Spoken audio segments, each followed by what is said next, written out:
The embargo's been lifted. I've already seen the movie. Time to give you guys the review. Spider-Man Into the Spider-Verse.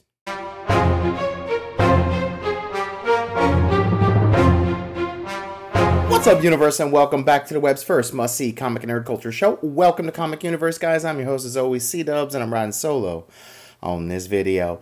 And guys, we are here today talking Spider-Man Into the Spider-Verse. And let me tell you, this was absolutely amazing. And like all of our reviews, I'm going to give you the good, I'm going to give you the bad, and I'm going to give you the badass. Alright, so guys, first off, this movie is directed and filmed by Peter Ramsey, Robert Burchetti Jr., and Rodney Rotman. And it is starring Shemek Moore as Miles Morales, Spider-Man. And he's from the movie Dope. If you haven't seen it, go see it. That movie is dope, no pun intended. Then we have Jake Johnson as Peter Parker, Spider-Man, if you will. Haley Steinfeld as Spider-Gwen. Levi Schreiber as Kingpin, which was absolutely awesome. Ultimate Prowler was pretty awesome. He was played by the guy that played Cottonmouth. I don't remember the guy's name. I believe his last name is Ali, who played Cottonmouth in Luke Cage. Then we have Nicolas Cage. Guys, Nicolas Cage as Spider-Man Noir. I didn't know this was a thing. Never knew I wanted it to be a thing, and I'm so glad it was a thing. Okay, and guys, it was just all around great casting, as you guys can see here. The art was absolutely stunning. It was pure magic, to be honest with you. It was a great, elusive, like, narrative with felt like you were reading a comic book that came to life, that you were actually watching come to life while it was coming to life. The angles and the cinematography and just the geometry of the way some of the angles and shots that they were showing, things that you could do in animation that you just cannot do realistically or believably, or even make it seem real in a live action film, you can definitely do in an animation, and it does it so well. It is honestly shot to perfection. The colors, the neon. I was kind of worried when I first saw the trailer. I thought that maybe this might be something that would be like epileptic inducing, if you will. And it really wasn't. There wasn't all this craziness. It was actually really well defined. And this movie, one of the greatest things about it is that it does take itself so seriously. At the same time, it knows what it is.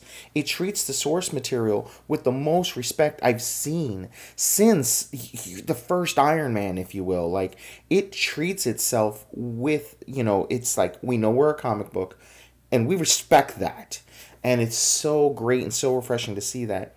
And look, I'm going to right now just put this on the record that this is the best interpretation of Spider-Man we have ever seen on the big screen.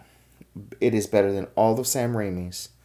I know it's blasphemy. It's definitely better than the Amazing era. And yes, it is better than the MCU as of right now. Don't shoot the messenger. Go see it for yourself if you don't believe me. This is the best animated movie I've also seen all year. And yes, I know I waited like 14-15 years for Incredibles 2, and it was great. One of my favorite scenes of all time in animation is Jack's fight scene with the raccoon. Okay, but this movie was that much better. It really was, guys. It blew my mind. It took every single Spider-Man that was in the film, okay, and treated it with respect. They all had their small time to shine. The movie does focus around Miles Morales and deals with his, overarching character arc, if you will. And Gwen gets a good time to shine as well with a small character arc. And you're really just dealing with old Peter Parker, who just doesn't know if he can do this anymore, doesn't want to do this anymore. He's put in his time and he's earned his rest. And then you have this angst-induced, this Miles Morales who just wants to be better, wants to be a hero. And to see the two of them almost like become partners, if you will, and how he's training him, if you will, it is just absolutely great. It makes me wish that that's actually what we get. Like, it would be really cool that in the 616 and those you know, Miles has become his own man, if you will.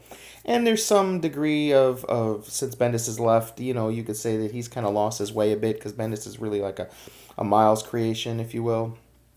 Yeah, or vice versa, I should say. Miles is a Bendis creation.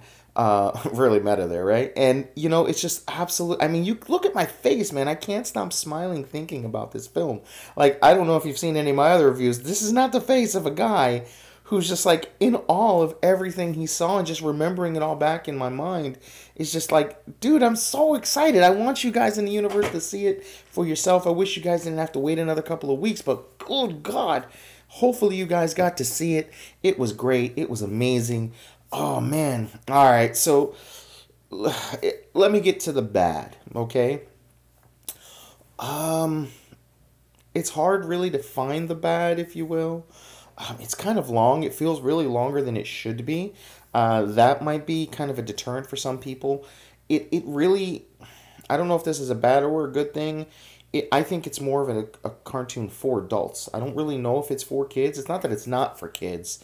It's not like it's Deadpool or anything like that. But it really doesn't know. I don't know if it really like was aimed more towards children or for adults. And it really feels to me, it felt like it was aimed towards me, to be honest with you. As a Spider-Man fan, a Marvel fan, a comic book fan, a superhero fan, it felt like it was made for me.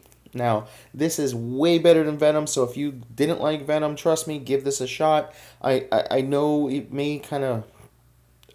If anyone out there knows me, they know that I gave up on the Fox Marvel bandwagon long time ago, and I stopped giving it my money. I've said it, I'll say it till I'm blue in the face, and I feel a lot of people did that, and that kind of showed them. And same thing, you know, the Amazing Spider-Man wasn't doing so well, and the fans let it know, and that's how we got Spider-Man in MCU. So don't do that with this film. I want another one of these. Guys, go see it, spend the money, go see it twice. I'm going to go see it again when it comes back out.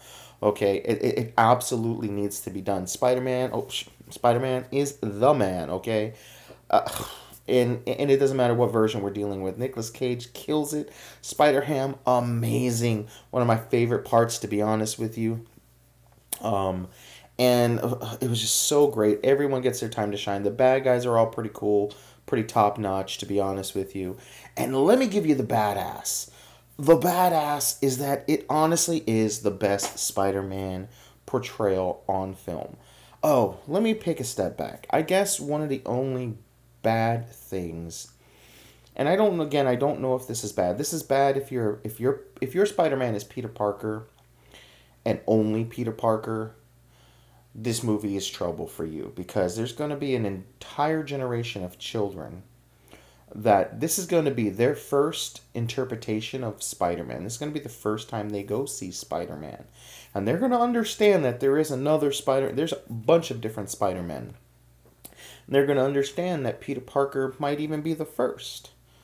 But their Spider-Man is going to be Miles Morales. And 20 years from now, there's going to be a rift. It's just inevitable with us comic fans. We can't all just get along, unfortunately, no matter how much we here try. And we here at Comic Universe, we do a great job at it, to be honest with you all. You guys are truly, truly, truly Earth's mightiest subscribers, because you guys do not bicker and fight thus far. Knock on wood. In the comment section, we're all respectful. We all have a good time, and we all geek out together. But truly, there's going to be a rift, and that's going to annoy and piss off some people. And this movie is going to be the catalyst for that, guaranteed. So going back to the badass, this really is the best portrayal of every Spider-Man I've ever seen. It is just so great. Not since the 90s Spider-Man cartoon have I seen Spider-Man portrayed so great. And even the Ultimate Spider-Man cartoon, you know, was fine. It was good. I liked it. You know, a lot of people loved it. But really, this is better. I promise, guys. So get your butts out there. Go see this when it comes out.